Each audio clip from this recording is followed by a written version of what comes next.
Shalom, selamat hari Minggu, salam sejahtera, salam bahagia bagi kita.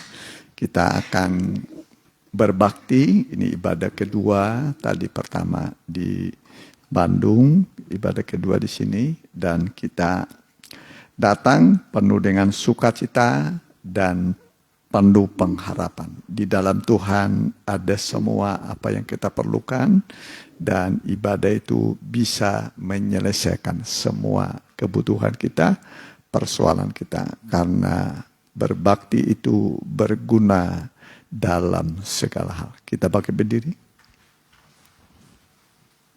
Ingat kasihnya.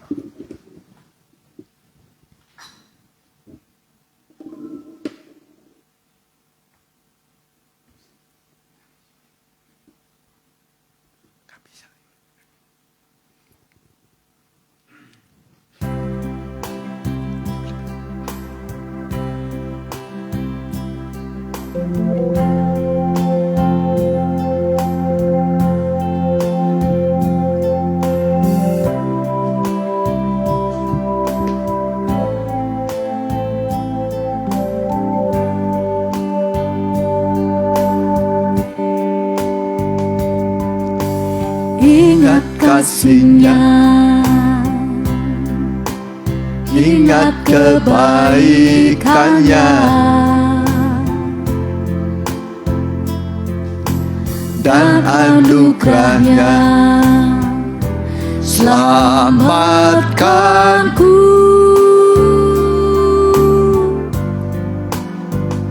Sebab kasihnya setinggi langit, kasih setia Allah pada kita.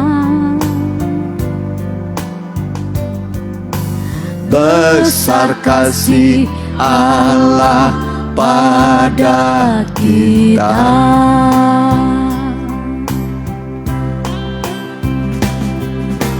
Ku takkan lupa kasihnya, ku takkan lupa anugerahnya. Dia penuhkan, Dia penuhkan, Dia puaskan hasratku.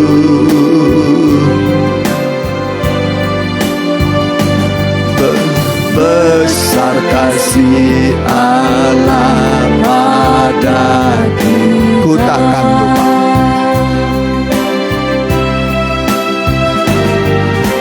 Ku takkan lupa kasihnya. Amin. Ku takkan lupa anugerahnya.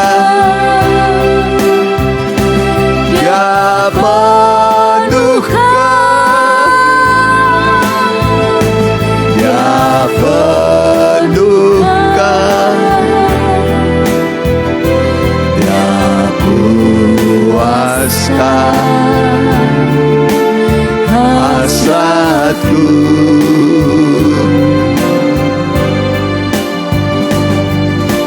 Besar kasih Allah pada kita. Kita berdoa, benar Tuhan, kami tidak bisa melupakan kasih-Mu terhadap kami. Pengorbanan-Mu di atas kayu salib. Engkau mati untuk menebus dosa-dosa kami. Dan oleh darah-Mu Engkau membeli kami menjadi milik-Mu untuk selama-lamanya. Kami pun bersyukur padamu, datang berbakti di hadapan-Mu. Urapilah, berkatilah ibadah ini semua hamba-hambamu, imam-imam yang ngambil bagian dalam ibadah yang kudus ini. Engkau tahbiskan kami, kuduskan Tuhan.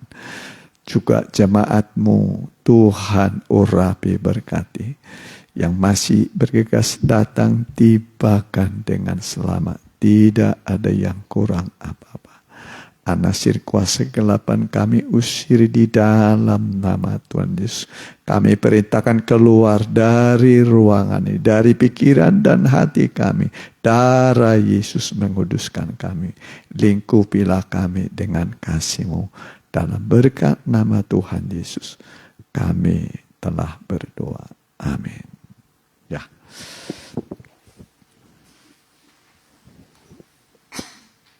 Kita angkat puji-pujian, pintu kesempatan. Ya.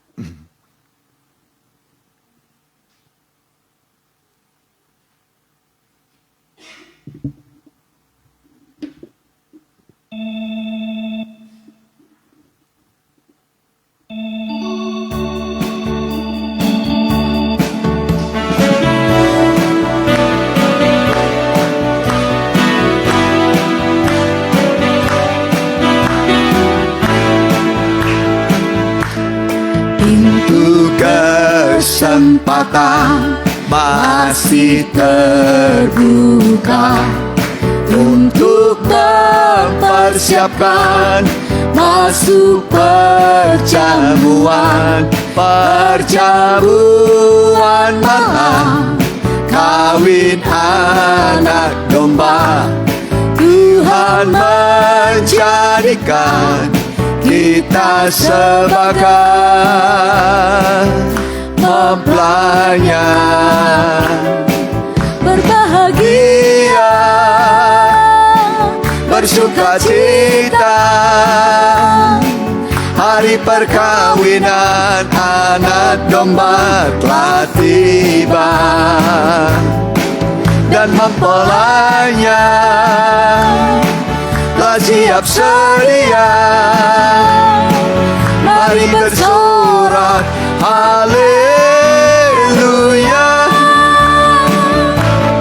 Pintu kesempatan masih terbuka untuk mempersiapkan masuk perjamuan malam kawin anak domba. Tuhan menjadikan kita sebagai mempelainya. Berbahagia, bersuka cita, hari perkawinan anak domba telah tiba. Dan mempelainya telah siap sedia. Mari bersorak haleluya. Amin. Satu kali Tuhan akan menjadikan kita menjadi mempelai perempuannya. Amin. Dia mempelai pria surga. Di tengah malam akan terdengar suara berkata, song-songlah, mempelai laki-laki datang. Kita mempersiapkan diri menyongsong hari Tuhan yang sudah mendekat. Bila ku ingat cinta Tuhanku, ku tak mau mundur lagi.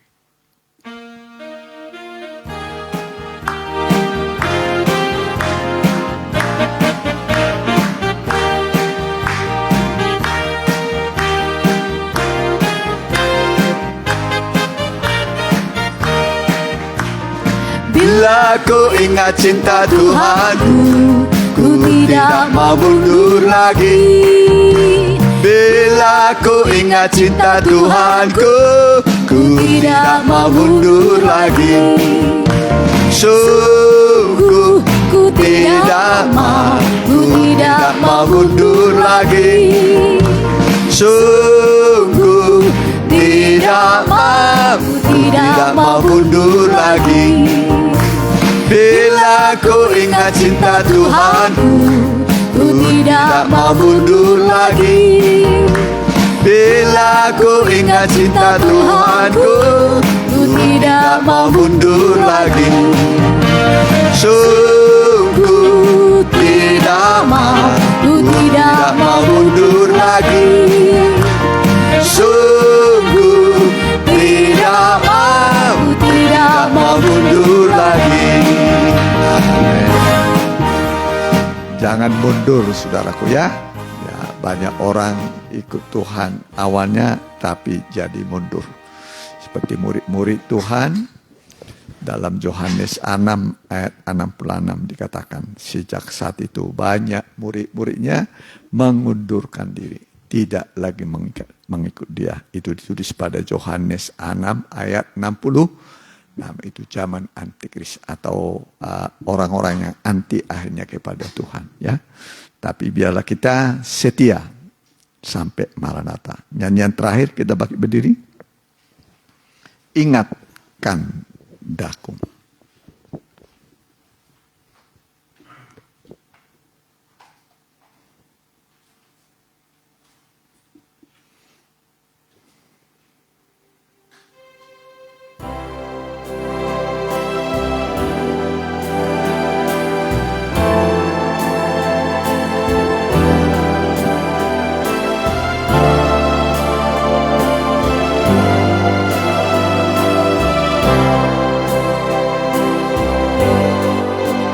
Hatiku meluap bila ku renungkan kebaikan dan kemurahan-Mu.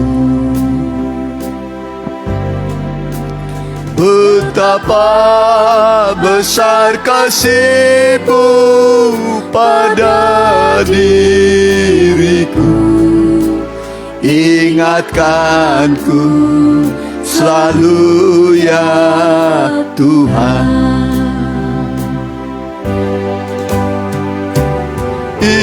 Ingatkan kembali akan kebaikan-Mu.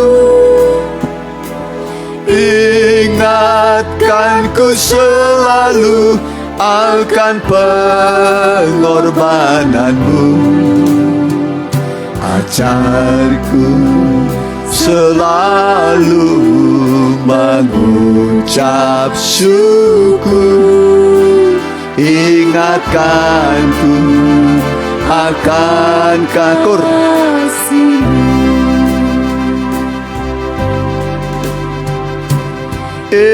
Ingatkan kembali akan kebaikan-Mu. Ingatkanku selalu akan pengorbanan-Mu. Ajarku selalu mengucap syukur. Ingatkanku akan kasih-Mu. Ingatkan kembali.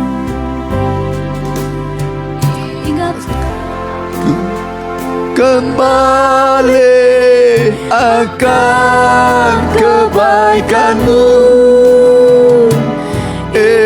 Ingatkanku selalu akan pengorbanan-Mu. Amin. Ajarku selalu mengucap syukur.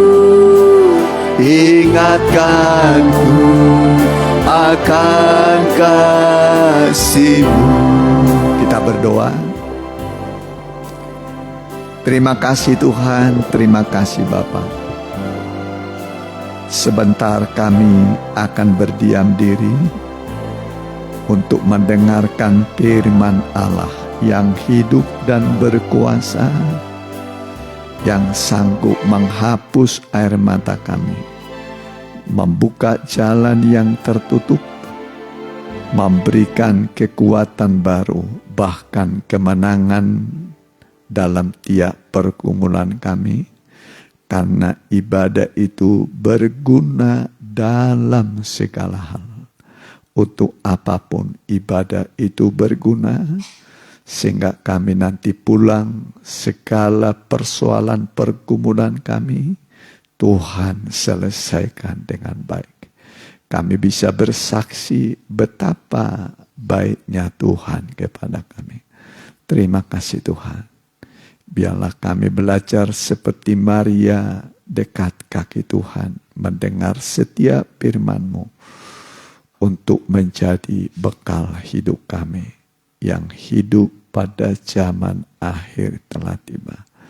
Kami siap mendengar dalam nama Tuhan Yesus.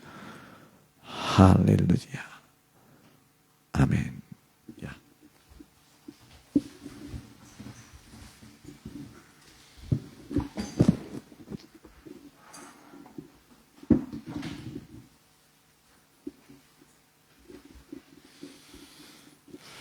Haleluya, salam sejahtera buat kita yang dikasihi oleh Tuhan. Kiranya kasih dan karunia yang daripada Tuhan menyertai kita semua. Mari kita buka Alkitab kita dalam Mazmur yang ke-6. Mazmur 6 ayat yang ke-5 sampai yang ke-8. Mazmur 6 ayat 5 sampai yang ke-8. Kembalilah pula Tuhan, luputkanlah jiwaku, selamatkanlah aku oleh karena kasih setiamu. Orang ingat kepadamu, siapakah yang akan bersyukur kepadamu di saat dunia orang? Siapakah yang akan bersyukur kepadamu di dalam dunia orang mati? Lesu aku karena mengeluh. Setiap malam aku menggenangi tempat tidurku dengan air mata. Dengan air mataku aku membanjiri ranjangku. Mataku mengidap karena sakit hati. Rabun karena semua lawanku. Ya, jadi kita akan bahas firman Tuhan dalam Mazmur yang ke-6 ini. Tapi kita akan lebih mendalam di ayat yang ke-6. Ya, kita baca di ayat yang ke-6. Sebab di dalam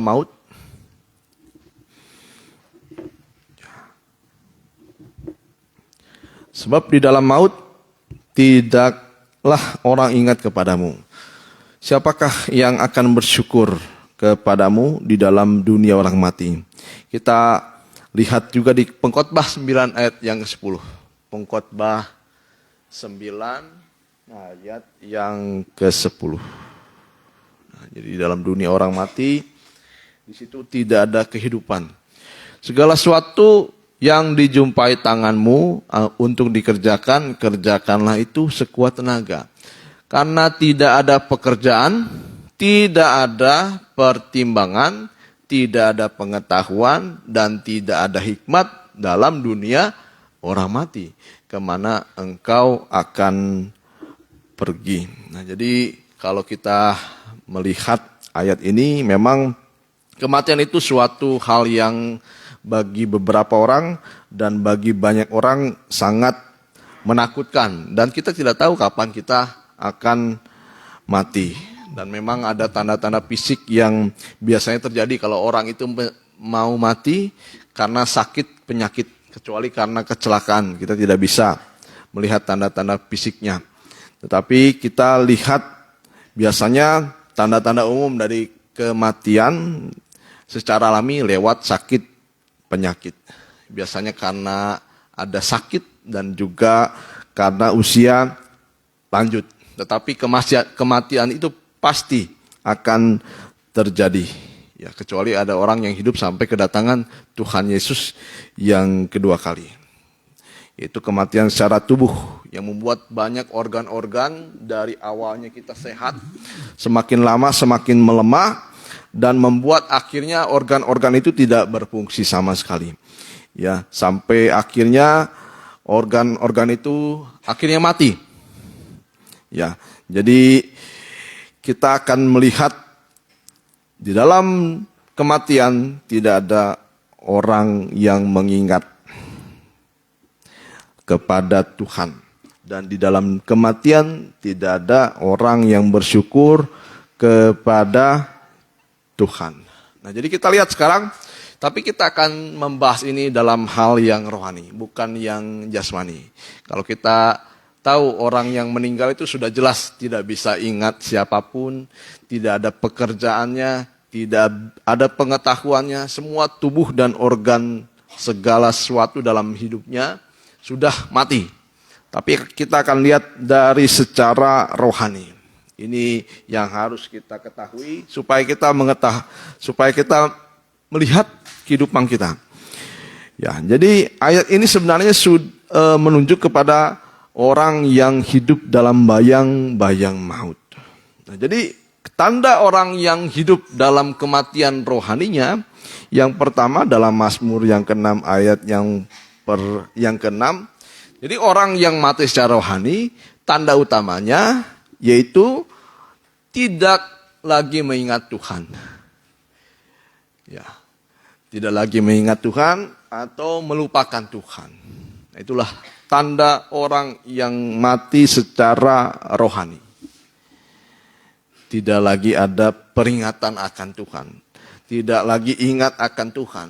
Kehidupannya sudah melupakan Tuhan. Dan yang kedua, disebutkan di sini orang yang ada dalam bayang-bayang maut atau orang yang sudah mati secara rohani juga disebut orang yang tidak bisa bersyukur dan tidak akan pernah bisa bersyukur. Nah, ini dua tanda ini yang kita lihat di dalam ayat yang ke-6. Jadi memang ada kehidupan masih hidup secara jasmani tetapi secara rohani dia sudah mati. Jadi perhatikan cara hidup kita. Kita mungkin bisa hidup sampai berapa puluh tahun. Tetapi kalau rohani kita tidak dijaga, rohani kita akan mati. Akan membusuk. Akan tidak memiliki kehidupan. Ya, dari yang pertama, contohnya orang yang mati rohani, saya ulangi, adalah orang yang melupakan Tuhan. Orang yang sudah tidak lagi ingat akan Tuhan. Dalam Pengkhotbah 12 ayat yang pertama. Ya, terutama kita anak-anak muda. Ya, banyak anak muda kuat secara jasmani. Tetapi secara rohani mereka mati. Mengapa? Kita lihat. Ingatlah akan penciptamu pada masa mudamu. Ya, Tuhan beri karunia kepada kita hikmat, pengetahuan, ingatan. Ya, Tuhan memperhatikan masa muda kita. Oleh sebab itu kita juga harus mengingat Tuhan di masa-masa kita masih muda. Sebelum tiba hari-hari yang malang. Nah, kadang-kadang anak muda ketika sudah hari yang malang, sudah tidak ada lagi jalan keluar, sudah menghadapi banyak masalah, baru datang kepada Tuhan, baru ingat kepada Tuhan. Ya, itu memang Tuhan masih bisa tolong, tetapi bukan itu yang Tuhan inginkan kepada kita kepada kita anak-anak muda. Tetapi sebelum tiba kemalangan, sebelum tiba tahun-tahun yang kau katakan tidak ada kesenangan bagiku di dalamnya. Jadi kehidupan masa muda kita harus kita ingat kepada Tuhan. Ya, saya selalu belajar bagaimana ingat selalu kepada Tuhan. Karena orang yang tidak mengingat Tuhan, itulah orang yang sudah berada dalam bayang-bayang maut. Dan orang-orang yang tidak bersyukur juga orang-orang yang sudah berada dalam bayang-bayang maut. Nah, kita lihat artinya melupakan itu dalam Kamus Besar Bahasa Indonesia artinya bukan kita pikun ya, bukan kita hilang ingatan, tetapi melupakan ini lebih mengerikan, yaitu melalaikan. Ya, melalaikan atau perbuatan yang disengaja.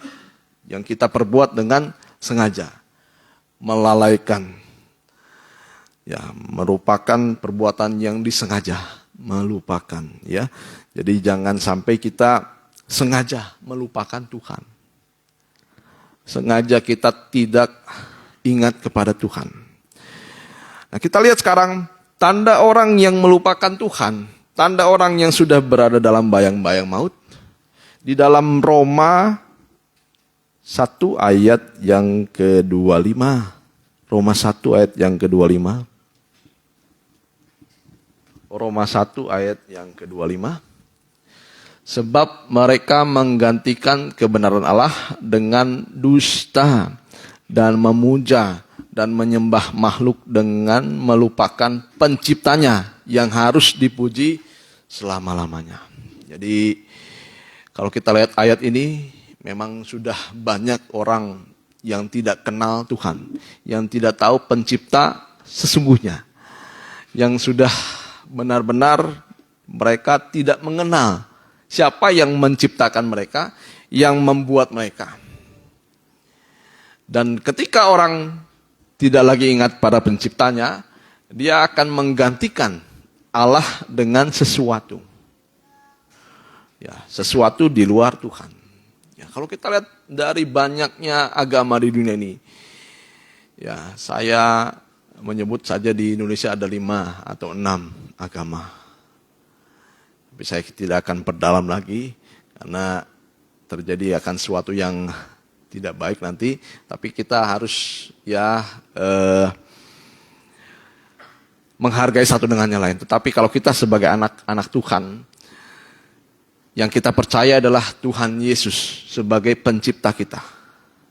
Dari banyak Tuhan, hanya satu Tuhan yang benar. Dari banyak Allah, hanya satu Allah yang benar. Kalau orang tidak percaya Tuhan, dia akan mengganti kepercayaannya kepada yang lain. Nah, jadi orang yang pertama berada dalam bayang-bayang maut adalah orang yang menggantikan Tuhan. Ya, saya yakin di sini kita percaya kepada Tuhan Yesus. Ya, ada amin. Ya, jadi kita harus sujud kepada Tuhan. Kita baca di ayat 18, tapi lebih meningkat kepada itu. Orang yang melupakan Tuhan memang orang yang sudah menggantikan Tuhan Yesus. Ayat yang ke-18. Sebab murka Allah nyata dari sorga atas segala kefasikan dan kelaliman manusia, yang menindas kebenaran dengan kelaliman. Teruskan. Karena apa yang dapat mereka ketahui tentang Allah nyata bagi mereka. Sebab Allah telah menyatakan kepada mereka. Nah, jadi Allah itu menuliskan firman-Nya melalui banyak hal. Ya, yang pertama itu melalui ciptaannya. Melalui ciptaannya. Jadi ciptaannya adalah tulisan tangan Tuhan. Yang kedua, dia menuliskan firman-Nya melalui Alkitab. Dan yang paling tinggi, Tuhan itu menuliskan firman-Nya melalui hati kita. Ya, melalui perbuatan kita. Lanjutkan di ayat yang ke-20. Sebab apa yang tidak nampak daripadanya, yaitu kekuatannya yang kekal dan keilahiannya dapat nampak kepada pikiran dari karyanya sejak dunia diciptakan, yaitu kita. Karya yang paling terbesar yang Tuhan jadikan di antara banyak ciptaan bukan matahari, bulan, bintang, bumi. Tetapi yang paling besar adalah manusia. Karena manusia itu adalah gambaran dan bayangan daripada Tuhan dan karya nyata dari pekerjaan Tuhan. Sehingga mereka tidak dapat berdalih. Teruskan. Sebab sekalipun mereka mengenal Allah, mereka tidak memuliakan Dia sebagai Allah atau mengucap syukur kepadanya. Sebaliknya pikiran mereka menjadi sia-sia dan hati mereka yang bodoh menjadi gelap. Teruskan. Sampai ya, mereka berbuat seolah-olah penuh hikmat, tetapi mereka telah menjadi bodoh. Teruskan. Ya, mereka menggantikan kemuliaan Allah yang tidak panah dengan gambaran yang mirip dengan manusia yang panah, burung-burung, binatang-binatang yang berkaki 4, atau binatang-binatang yang menjalar. Teruskan. Ya, karena itu mereka menyerahkan Karena itu Allah menyerahkan mereka kepada keinginan hati mereka akan kecemaran, sehingga mereka saling mencemarkan tubuh mereka. Nah, yang kedua, orang yang melupakan Tuhan adalah orang yang mencemarkan tubuh mereka. Ini yang kedua, tanda orang yang melupakan Tuhan. Orang-orang yang berada dalam bayang-bayang maut. Ya, sekarang sudah tidak asing lagi bagi kita, yang paling mengerikan adalah hubungan laki-laki, bukan dengan perempuan lagi sekarang. Laki-laki dengan laki-laki.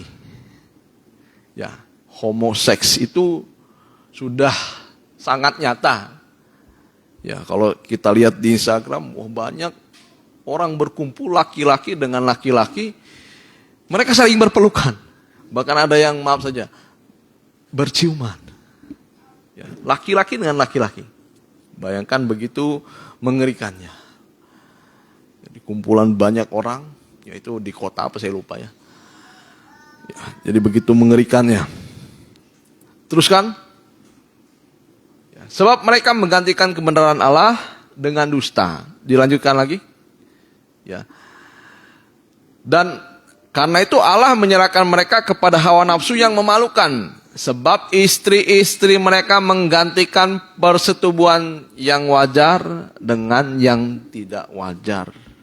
Nah, ini orang-orang yang sudah berada dalam bayang-bayang maut. Berada dalam bahaya maut. Ya, teruskan. Demikian juga suami-suami meninggalkan persetubuhan yang wajar dengan istrinya. Ya, mereka itu menyala-nyala dengan birahi mereka seorang terhadap yang lain, sehingga mereka melakukan kemesuman laki-laki dengan laki-laki.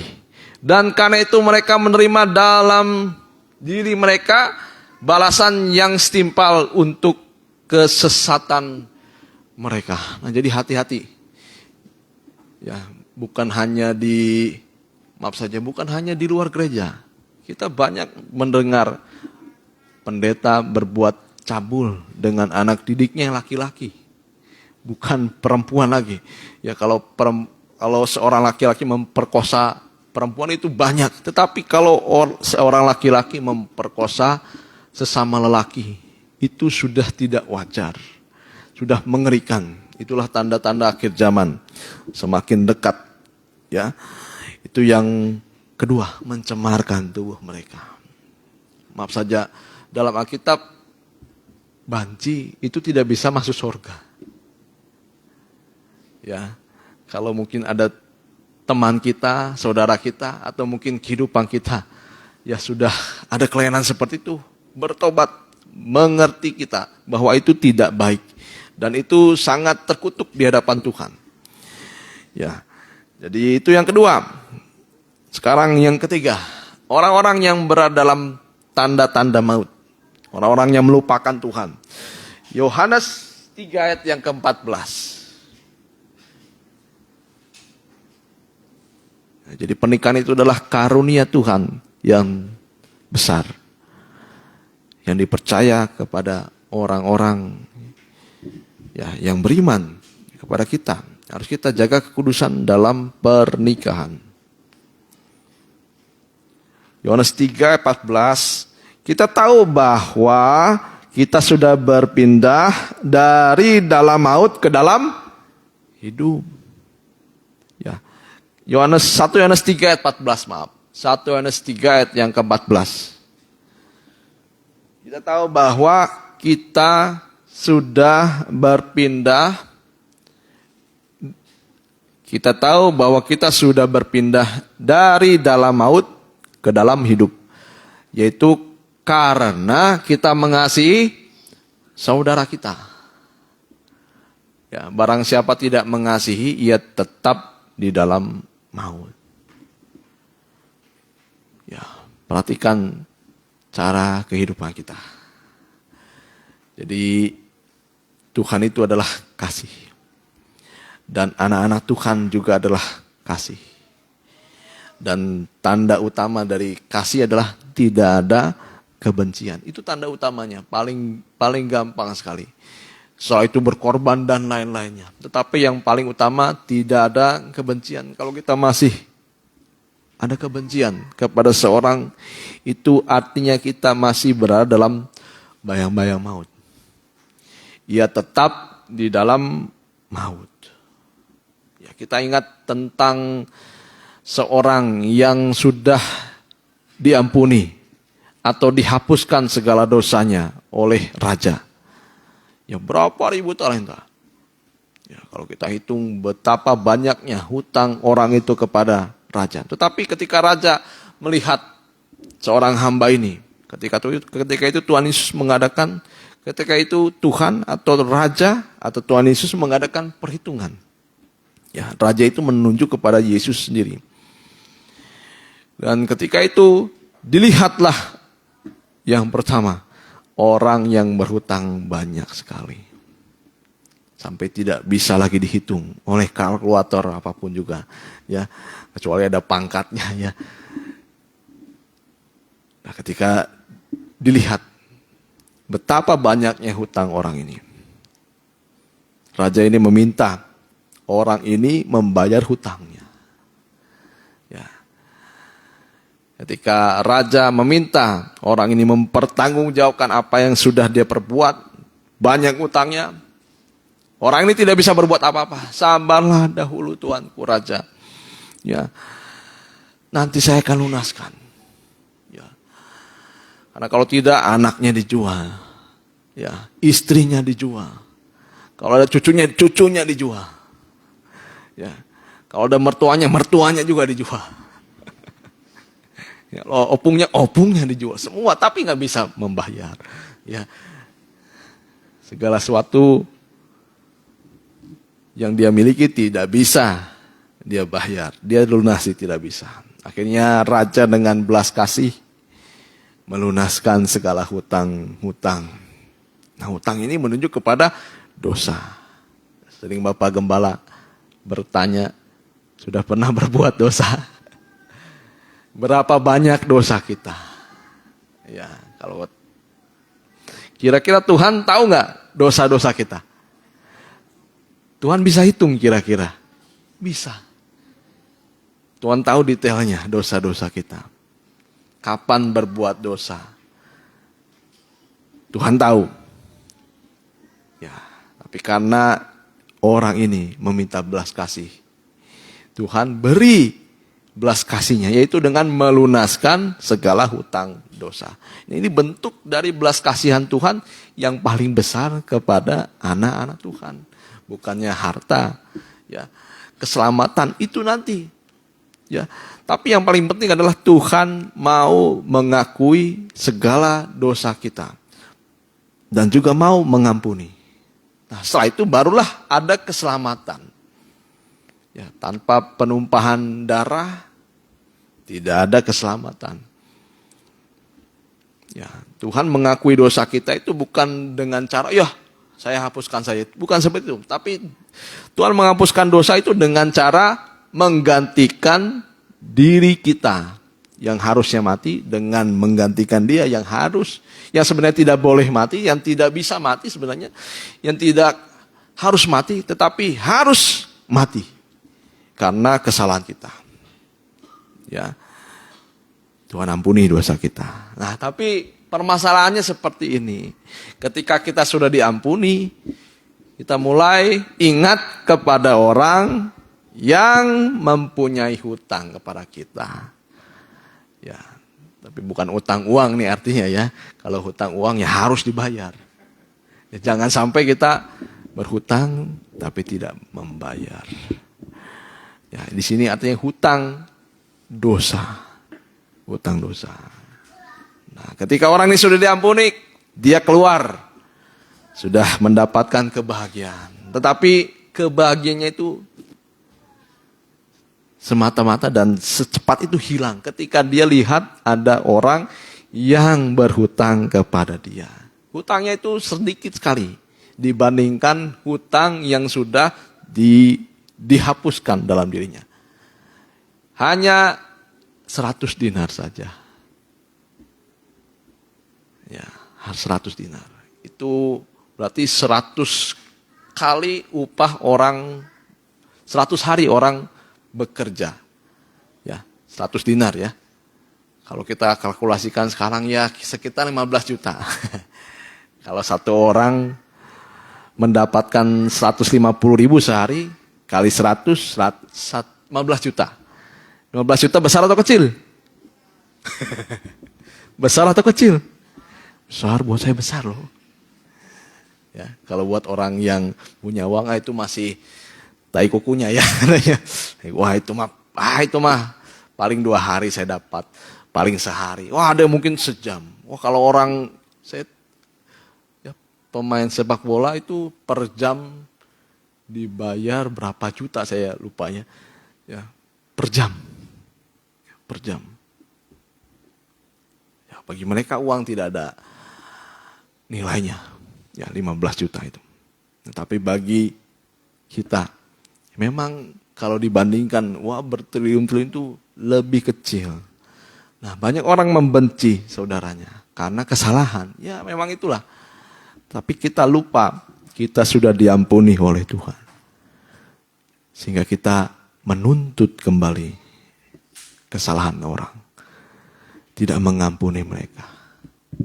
Akhirnya kesalahan yang sudah dibuat, hutang-hutang yang sudah yang dilunaskan, akhirnya diperhitungkan kembali oleh raja. Nah, jadi jangan kita membenci sama kita. Orang yang membenci adalah orang-orang yang berada dalam bayang-bayang maut. Ya.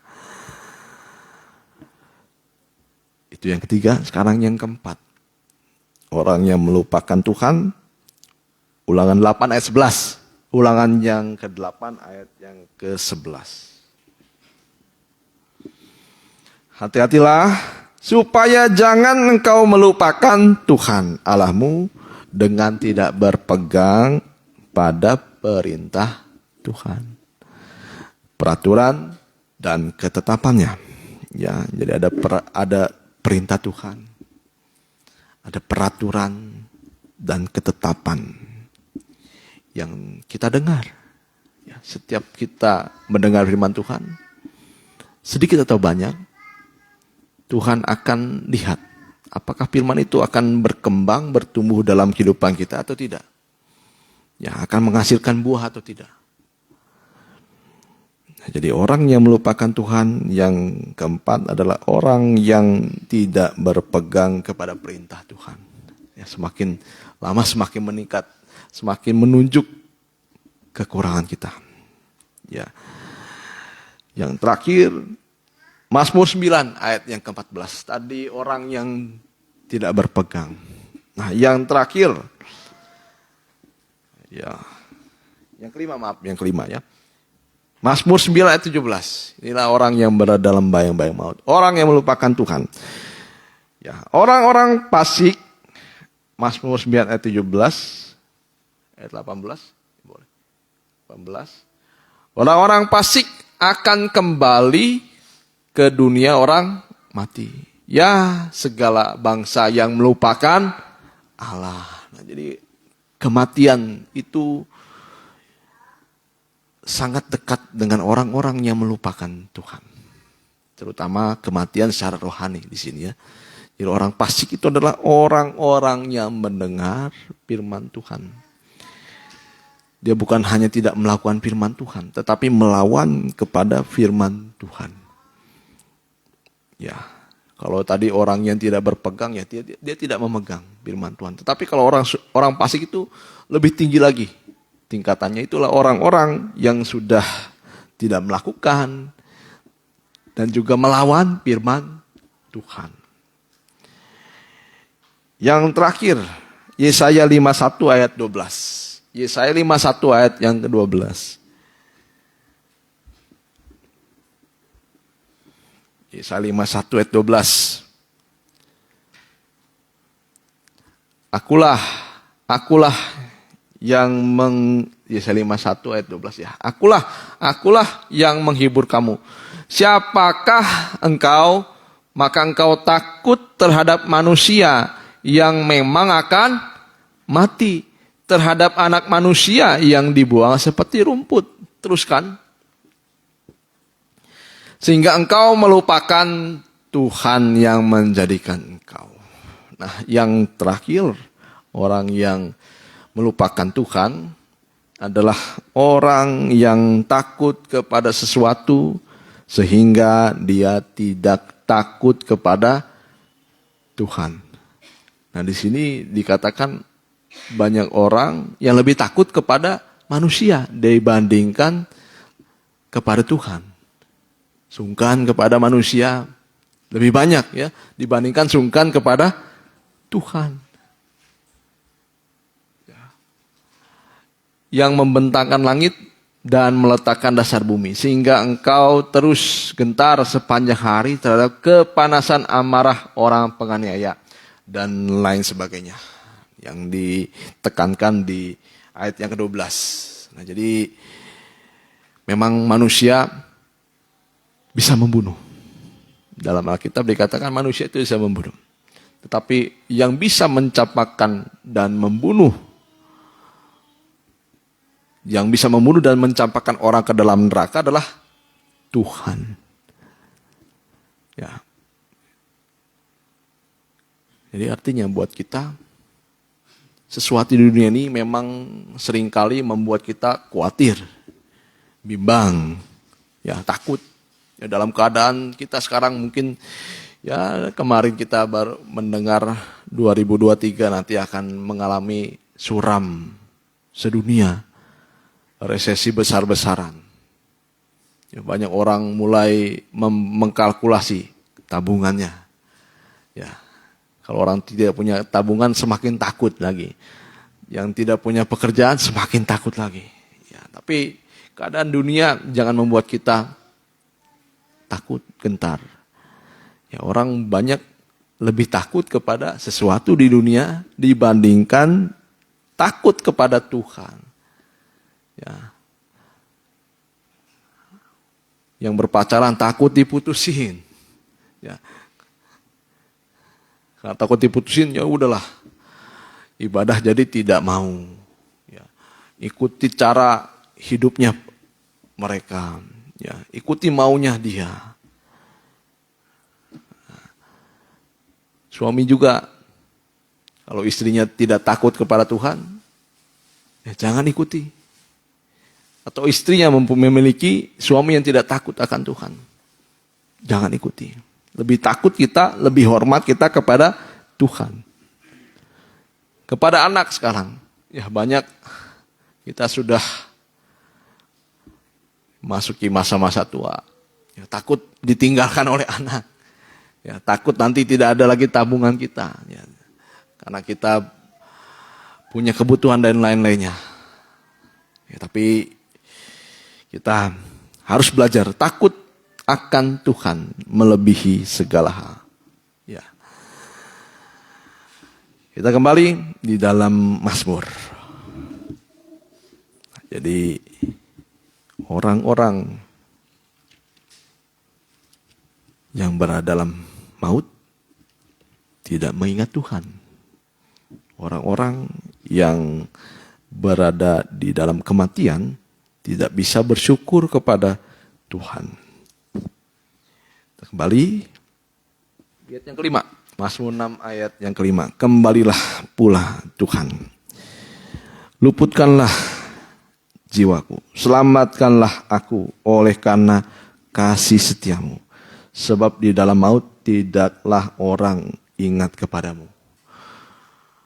Siapakah yang akan bersyukur kepadamu di dalam dunia orang mati? Ya, ini doa dan pergumulan Daud ketika Daud ini berbuat dosa, jatuh dalam dosa. Nah, jadi sekarang ya orang ketika dalam kejatuhan banyak malah yang lupa akan Tuhan. Ya. Banyak orang yang malah tidak berdoa kepada Tuhan, tidak kembali kepada Tuhan. Kembalilah pula Tuhan, luputkanlah jiwaku, selamatkanlah aku oleh karena kasih setiamu. Kalau dalam ayat-ayat sebelumnya, pengakuan dosa dari Raja Daud. Dia meminta supaya Tuhan jangan menghukum dia. Karena Tuhan itu adalah Allah yang setia, yang menepati janjinya. Kita mengenal kisah dari orang-orang Niniwe. Tuhan bisa menyesal dengan rancangan hukuman yang dia akan kerjakan kepada manusia. Ya. Tidak perlu berapa lama, Tuhan akhirnya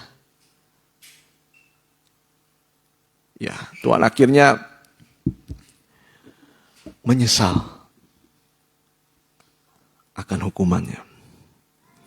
Nah, Daud bermohon kepada Tuhan di saat Daud berdosa. Karena ketika Daud berdosa, dia mengalami bayang-bayang maut.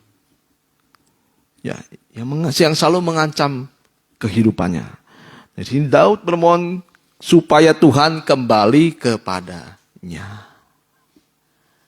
Artinya di sini Daud juga mau kembali kepada Tuhan.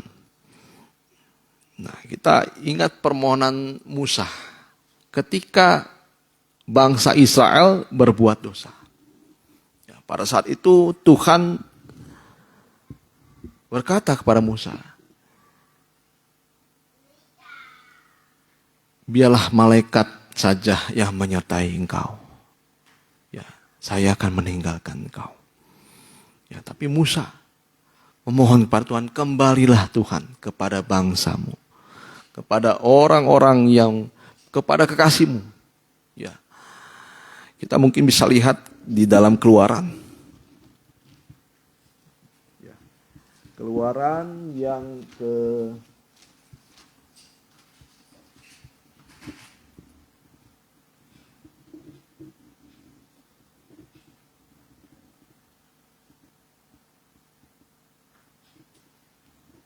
Keluaran 30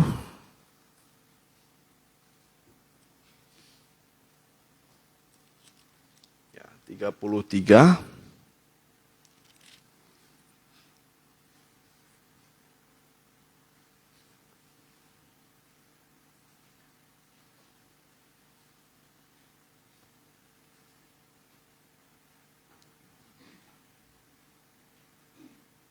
Ya, boleh mungkin ada yang bisa membantu.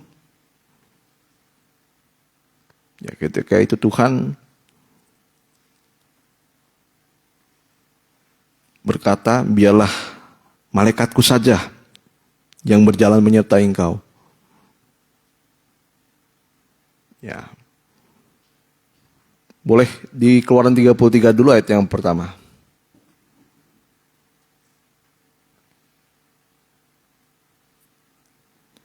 Ya, berfirmanlah Tuhan kepada Musa, pergilah, berjalanlah dari sini, engkau dan bangsa itu yang telah kau pimpin keluar dari tanah Mesir, di negeri yang telah kujanjikan dengan sumpah kepada Abraham, Ishak dan Yakub. Demikian kepada keturunanmu lah akan kuberikan negeri itu. Aku akan mengutus seorang malaikat berjalan di depanmu dan akan menghalau orang Kanaan. Dan selanjutnya ayat 3, yakni negeri yang berlimpah-limpah susu dan madu. Sebab aku tidak akan berjalan di tengah-tengahmu. Nah, jadi bayangkan, kalau kita berjalan tanpa Tuhan, ada yang berani kira-kira? Mungkin sekarang kita sudah biasa tanpa Tuhan ya. Ada yang mungkin bisa berkata semacam itu. Ya, tapi kalau kita orang-orang yang sudah dekat kepada Tuhan, ini suatu ancaman yang mengerikan.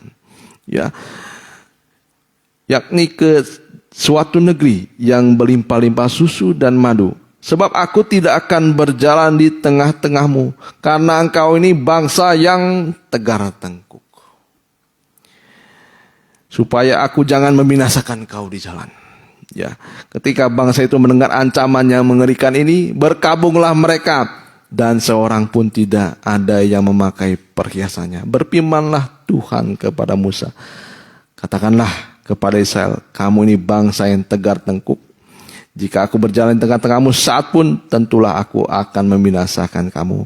Oleh sebab itu, tanggalkanlah perhiasanmu, maka aku akan melihat apa yang akan kulakukan kepadamu. Nah, dari semenjak itu mereka menanggalkan perhiasan-perhiasan mereka, karena mereka takut sekali kepada Tuhan. Kalau mereka berjalan tanpa Tuhan, begitu mengerikannya. Karena mereka tahu padang gurun itu adalah suasana maut. Ya, di sana ada kalajengking disebutkan. Di sana ada musuh begitu banyak. Ketika mereka terdesak, belakang ada Firaun. Jadi mereka tahu sekarang, kalau tanpa Tuhan, mereka akan binasa. Ya. Dan selanjutnya, akhirnya Musa ingin melunakkan hati Tuhan. Nah, sebenarnya apakah kita ketika berbuat dosa, pernahkah kita melunakkan hati Tuhan? Ya, kita minta kembali Tuhan kepada kita. Ya, Tuhan, kembalilah kepadaku. Dan kita juga harus punya tekad, kita pun kembali kepada Tuhan. Nah, inilah dasar kehidupan kita. Dasar doa kita. Ketika kita berbuat dosa, kita minta Tuhan selalu menuntun kehidupan kita, menyertai kehidupan kita. Jangan sampai kita ditinggalkan oleh Tuhan. Ya. Kita adalah orang yang berdosa. Ketika Tuhan melihat kita berdosa, Tuhan tunjukkan kesabaran. Ya, ketika kita tidak setia, Tuhan tunjukkan kasih setianya. Ya, di saat kita jatuh, Tuhan bersedia mengangkat kita. Dia bersedia memulihkan kehidupan kita. Ya, tapi ketika kita melupakan Tuhan, sebenarnya Tuhan tidak melupakan kita. Ada amin? Ya. Yesaya 49 ayat 14 sampai yang ke-16. Ayat-ayat terakhir. Ya, Sion berkata, Tuhan telah meninggalkan aku. Nah, mungkin di sini ada yang merasa sendiri, yang merasa seperti ditinggalkan Tuhan. Ya, ayat ini harus tanamkan dalam kehidupan kita. Mungkin dalam diri kita berteriak, Tuhan, mengapa engkau meninggalkan aku? Seperti Tuhan Yesus ketika disalibkan. Eloi, Eloi, lama sabatani. Allahku, Allahku, mengapa engkau meninggalkan aku? Memang ketika dalam ujian, kita seperti dibiarkan seorang diri. Ya, teruskan ayat yang ke-15. Dapatkah seorang perempuan melupakan bayinya sehingga ia tidak menyayangi anak dari kandungannya? Ya, mungkin pertanyaan, dapatkah seorang ibu melupakan anak yang dikandungnya? Ya, kalau kita lihat, maaf saja, binatang yang paling buas itu adalah singa, harimau. Tapi ketika singa ini, terutama yang betina, sudah melahirkan seorang anak singa, dia akan menyayangi anak itu. Dia tidak melupakan. Sekalipun ibu, mungkin ada ibu. Nah, sekarang mungkin kita tidak asing lagi mendengar ada bayi yang ditinggalkan, yang dibuang. Tapi Tuhan mengatakan, dapatkah seorang perempuan melupakan bayinya sehingga ia tidak menyayangi anak dari kandungannya? Sekalipun ibu ini melupakannya, aku tidak akan melupakan kau. Teruskan, inilah bentuk kasih Tuhan dalam kehidupan kita. Lihat, aku telah melukiskan engkau di telapak tanganku. Tembok-tembokmu tetap di ruang mataku. Nah, jadi bagaimana caranya supaya kita mengingat selalu akan Tuhan? Nah, di ayat yang ke-15 kita kembali. Ayat yang ke-15, dapatkah seorang perempuan melupakan bayinya? Nah, ini yang harus kita garis bawahi. Jadi bagaimana kita selalu mengingat Tuhan, yaitu dengan cara kita harus bertindak, bersikap seperti bayi. Ya. Kalau kita menyadari, aduh saya ini seperti bayi ternyata. Ya. Yang tidak bisa berbuat apa-apa. Kalau bayi mau makan tidak bisa. Ya, bisa nggak bayi makan sendiri? Umur ya 6 bulan. Tidak bisa. Maaf saja, kalau bayi kotor, bisa bayi itu membersihkan dirinya sendiri? Tidak bisa. Kalau bayi ini sakit perut, maaf. Ya, apakah dia bisa menyembuhkan dirinya sendiri? Tidak bisa. Semua itu dari pertolongan ibu. Nah, ibu secara rohani adalah Yesus sendiri. Tuhan Yesus sendiri. Nah, jadi kita untuk selalu mengingat Tuhan, ya, kita harus bersikap seperti bayi. Ya Tuhan, saya hanya bayi. Tidak bisa berbuat apa-apa tanpa ada tangan belas kasih dari seorang ibu. Tanpa ada belas kasih dari tangan Tuhan. Dan bayi ini hanya bisa menangis. Ya, guru saya sering menerangkan, bayi itu hanya bisa menangis. Dia tidak bisa berkata apa-apa kepada ibunya. Ya, mau makan, menangis. Ada masalah, ada bahaya, menangis. Ya. Menangis. Jadi kita sebagai seorang bayi yang ada dalam tangan Tuhan, kita hanya bisa menangis kepada Tuhan. Ya, bayi itu hanya ingat kepada orang tuanya. Dia tidak ingat apapun juga selain daripada orang tuanya. Yang dia ingat orang tua, mama, papa. Ya, dia tidak pernah ingat uang. Ya. Tidak ingat apa lagi? Emas tidak ingat. Walaupun mungkin ada gelang di sini hilang. Dia tidak menangis karena gelang itu hilang. Yang dia menangis ya karena orang tuanya. Perlu belas kasihan dari orang tuanya. Inilah seorang bayi. Nah, kalau kita mengingat kita sebagai bayi ini benar-benar bergantung sepenuhnya dari orang tuanya. Nah, itulah bayi-bayi secara rohani. Ya, yang semakin kita mendewasakan rohani, kita itu seperti bayi malahan. Ya, selalu bergantung kepada Tuhan. Dan bayi ini benar-benar merindukan kasih sayang dari orang tuanya. Nah, baiklah kita dalam keadaan apapun kita, mungkin sedang dalam kekhawatiran, ketakutan, ancaman, kegelapan, ya kita seperti bayi saja, menangis di hadapan Tuhan, ya berseru kepada Tuhan. Bayi ini hanya satu suara yang selalu dia utarakan ketika dia membutuhkan, itu tangisan. Sebab itu, baiklah kita semakin hari, semakin mengecilkan diri kita seperti bayi di dalam tangannya Tuhan. Saya rasa firman Tuhan tidak saya perpanjang lagi. Ya, mari kita ingat selalu Tuhan. Kita nyanyikan ingatkanku. Ya.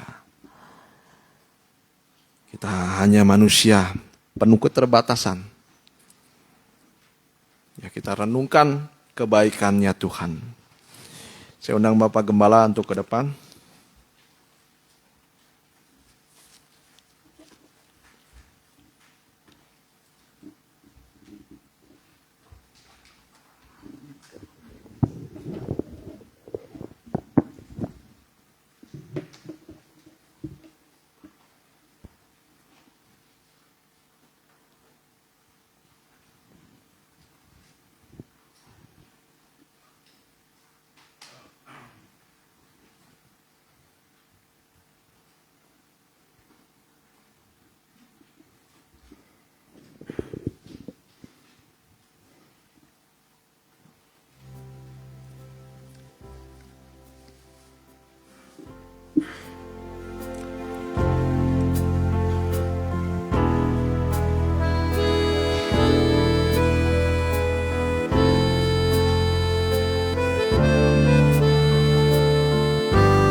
hatiku meluap bila ku renungkan kebaikan dan kemurahan-Mu. Betapa besar kasih-Mu pada diriku, ingatkanku selalu ya Tuhan.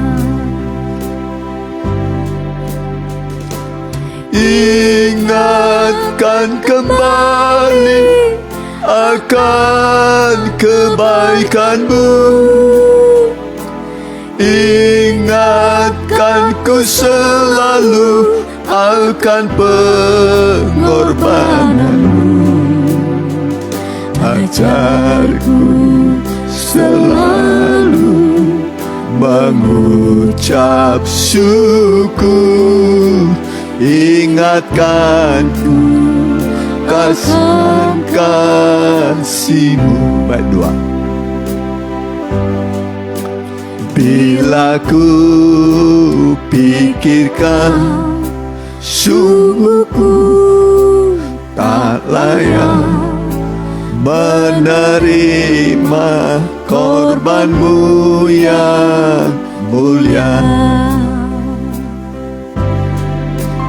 Untuk diriku yang hina Kau korban jiwa, ingatkanku kasih-Mu Tuhan. Ingatkan kembali akan kebaikan-Mu, ingatkan dari mana Kau angkat diriku. Ku hanya manusia yang dapat lupa, ingatkanku. Kor kembali, kor yang kedua. Ingatkan kembali akan kebaikan-Mu, ingatkan dari mana Kau angkat hidupku.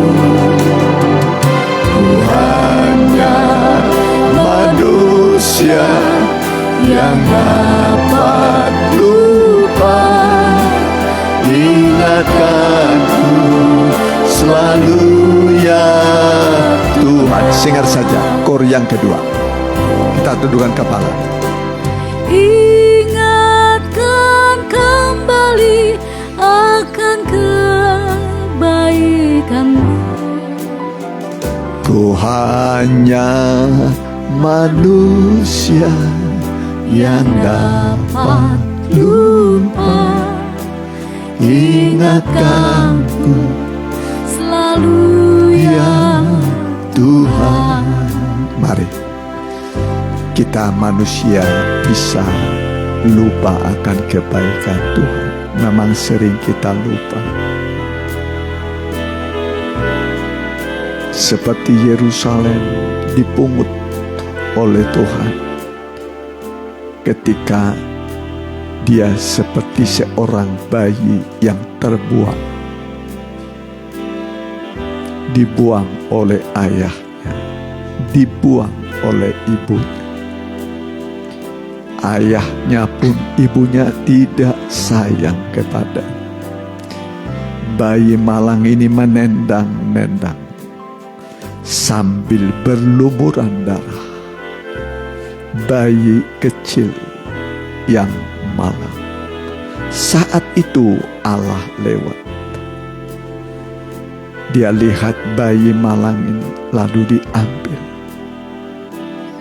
Lalu dia dibersihkan dengan garam, dikuduskan, diberi makan madu, diberikan makan tepung yang terbaik. diberikan minum susu, bayi ini akhirnya berkembang menjadi seorang gadis.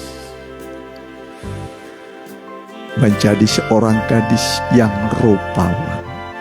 Itulah gambaran Yerusalem Israel. Tapi kemudian Israel lupa kepada Tuhan.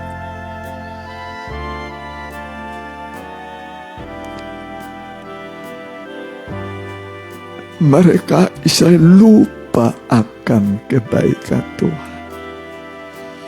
Bahwa mereka ini dipungut dari kehidupan yang tidak berarti. Tapi Tuhan tidak pernah melupakan Israel. Sampai Tuhan berkata, dapatkah seorang ibu melupakan bayi yang dilahirkan? Sekalipun dia melupakannya, aku tidak melupakan engkau. Tuhan tidak pernah lupa kepada saudara. Mari, ingatlah kebaikan Tuhan. Dia ingat saudara. Kembalilah kepada Tuhan. Berbaliklah, ingatlah Tuhan. Bagaimana dia menemukan saudara ketika berputus asa. Hidup tanpa pengharapan, tanpa Allah di dunia ini. Yesus datang memungut kita. Dia ambil kita menjadi milik kesayangan. Patutlah kita bersyukur. Kita berkata, terima kasih Tuhan. Engkau sudah mengambil aku dari hidup yang tidak berarti apa-apa. Inilah aku Tuhan. Aku mau setia kepadamu. Aku mau kembali kepadamu Tuhan. Haleluya, haleluya. Kami menyembah Engkau Tuhan. Kami bersyukur buat kebaikan-Mu. Sering kami melupakan Tuhan, tapi Engkau tidak pernah lupa kepada kami. Engkau selalu ingat kepada kami, keberadaan kami yang tidak berdaya, yang tidak berarti apa-apa. Engkau ingat kepada kami Tuhan. Inilah kami mau kembali kepadamu Tuhan. Kami mau beribadah kepadamu. Kami mau menjadi milikmu untuk selama-lamanya. Dekaplah kami, peluklah kami dengan tangan kasih-Mu Tuhan, dengan firman dan roh-Mu. Terima kasih Bapa. Terima kasih Tuhan. Terima kasih Bapa. Mari yang mau didoakan, angkatlah tangan kanan.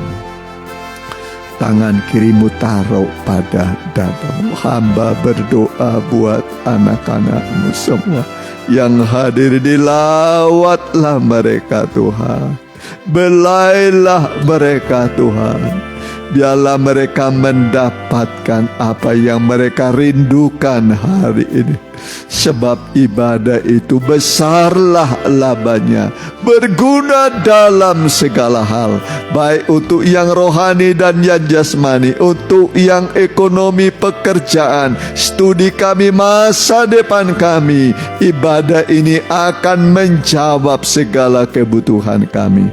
Di dalam nama Tuhan Yesus, Tuhan menolong engkau, memberkati engkau. Haleluya, haleluya, amin. Mari kita puji-pujian bagi Tuhan. Kita jalankan sekali persembahan. Kita nyanyikan nyanyian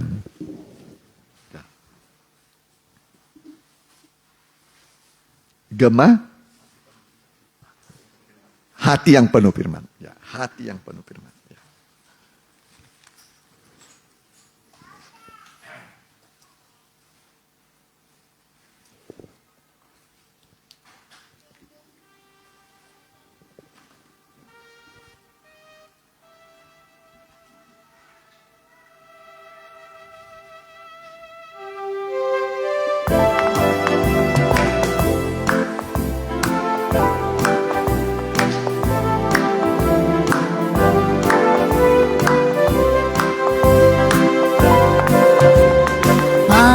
hari-hari terakhir akanlah terjadi, kan berdiri tegak menjulang gunung rumah Tuhan. Banyak suku bangsa kan pergi berjalan menempuhnya, bersehati bersama dalam damai dan cinta. Mari naik ke gunung Tuhan, mencari firman-Nya, agar Tuhan mengajar kita tentang jalan-jalan-Nya. Sebab dari Sion kan keluar firman pengajarannya, dan dari Yerusalem kita dapat firman-Nya. Hati yang penuh firman, tiada perbantahan, selalu mengucap syukur di dalam segala hal. Hati yang penuh firman, tiada persungutan, selalu bersuka cita, sebab berjalan dalam terang Tuhan. Ya, sambil jalankan persembahan, pengumuman hari Selasa kita ada doa puasa, hari Rabu pendalaman Alkitab, Sabtu ibadah remaja muda, Minggu kita kembali ibadah umum ya di Cimindi 7.30, di Permata jam 10.30. Kita doakan mereka yang kurang sehat, ya Ibu Ance, Opu Romando, Mama Lisna, Ibu Li Chu, ya Christian, ya. Kita pakai berdiri. Kalau masih ada bisa disebutkan dalam doa ya. Kami berdoa buat anak-anakmu yang kurang sehat. Engkau adalah tabib yang ajaib. Bilur-bilurmu menyembuhkan segala penyakit kami. Dan rohmu menguatkan kami, menghibur kami, bahkan menyertai kami sampai Maranatha, Tuhan Yesus datang kembali. Kami tidak pernah sendiri, tapi janjimu adalah penyertaan sampai engkau datang, sampai pada kesudahan alam. Bersama Tuhan kami tidak perlu takut. Bersama Tuhan kami berhasil. Bersama Tuhan Yesus kami bisa melakukan perbuatan-perbuatan yang besar. Karena itu kami berdoa, tolong semua anak-anakmu di dalam nama Tuhan Yesus. Pulihkan, berkati, sembuhkan dengan caramu yang ajaib. Terima kasih Tuhan, pekerjaan dan usaha anak-anakmu minggu ini, biarlah Tuhan menyertai, membuat mereka berhasil yang masih belajar sampai bisa menyelesaikan studi mereka dengan baik. Nama Tuhan dipuji, dimuliakan. Pak RT kami, Pak RW kami, Pak Kepala Desa kami, Muspika Ngamprah, begitu juga Bupati Bandung Barat, begitu juga Gubernur kami, Pak Ridwan Kamil, Pak Presiden Joko Widodo, Pak Ma'ruf Amin, TNI, Polri, MPR, DPR sampai tingkat 1, tingkat 2, berkati semua untuk kebaikan bangsa ini. Dan sekarang saudaraku, pulanglah dengan membawa berkat dari Allah Bapa, Allah Anak, dan persekutuan yang manis di dalam Allah Roh Kudus, dalam nama Tuhan Yesus Kristus. Haleluya. Amin.